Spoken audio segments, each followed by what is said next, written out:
Les pourvoiries à droit exclusif sont prises en otage. C'est du moins ce que pense le président de l'Association des pourvoiries de l'Abitibi-Témiscamingue. Le problème, les règles actuelles de Québec ne permettent pas aux propriétaires de pourvoiries qui paient un loyer à l'État d'acquérir le terrain où se situe leur installation. Ça fait des années et des années qu'on essaie de faire comprendre au ministère que ce serait très facile, déjà permis par la loi, de nous aider dans ce dossier-là.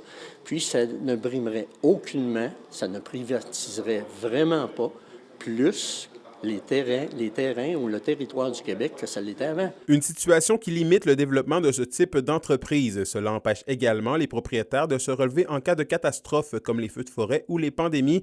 Dans la région, c'est 225 emplois directs qui sont générés par les activités des pourvoiries. Un exemple simple de vendre un chalet ou deux pour se sauver la vie, puis pouvoir continuer et non tout perdre ce qu'ils ont.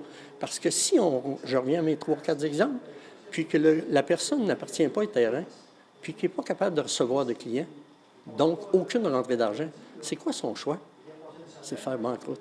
Dans une conférence conjointe réalisée avec Tourisme Abitibi-Témiscamingue, ils sont sans équivoque. En plus du précédent enjeu, la situation favorise le développement de nouveaux terrains de villégiature privés à proximité de leur installation, impactant directement leur activité. On est inquiet pour l'avenir de ces entreprises-là. Ils vont fermer. Ils vont fermer parce que la concurrence va s'installer à côté d'eux autres. Les privés, c'est pas rien que pas équitable. C'est dramatique, monsieur.